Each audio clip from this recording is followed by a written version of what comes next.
Okay, let's take a live look outside right now. And it's not raining right now in the city of Seattle, but I know that it's raining in other parts of Western Washington. A great day to maybe do your indoor exercise. And so on a personal note, I want to bring in meteorologist Craig Herrera and thank him personally, remotely, for that at-home workout that you sent me earlier today.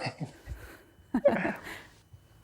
Yeah, Jessica, it's been great. You and I have been motivating each other, keeping each other going. You did a great job, by the way. And I hope everyone else is finding some way to motivate each other in this time that we're going through right now, trying to keep each other up and our spirits lifted. All right, let's get right to the radar, because you did mention some of you are getting some showers, some of you getting some sunshine. Actually, I'm going to show you a shot first of Bonnie Lake, and you can see a nice scattered shower there, some clouds off in the distance. As we look out from Paulsbo to the west, over to the Olympics, a whole lot of cloud cover, but some breaks in the clouds as well. And by the way, the current temperatures are mostly in the mid 40s. We have some upper 40s where we do have some of the sunshine. Now, you mentioned some clearing in some spots. Certainly the case, especially up and down Puget Sound. You can see a nice swath here where we're getting just a bit of a break here. But everywhere else, we are getting some scattered showers. So let's move on into a closer look here. Some of those showers could produce some brief heavy downpours. We could see some lightning strikes. Also some small hail. I did see some reports of hail south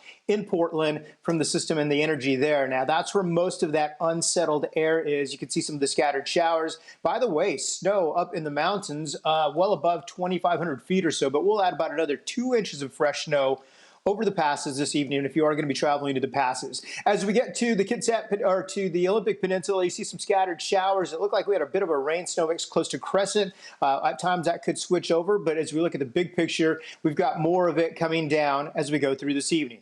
By tomorrow morning, plan on some more scattered showers. If you've got an outdoor walk to get in, I saw a lot of people doing that early this morning. We'll have some scattered showers for you. Most of the threat for the thunderstorms should be gone.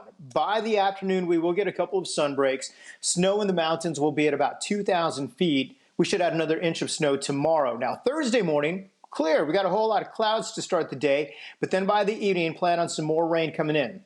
Now, how much rain through the end of the day tomorrow? As we go through tomorrow, not a whole lot, about 1/4 of an inch or so. Snow about 2 inches Crystal Mountain. Everywhere else, less than that. Mount Baker about an inch. Your overnight lows tonight into the 30s and a couple of 40s, and your highs tomorrow we're back up into the low 50s. By the way, average for this time of year is right about 55 degrees.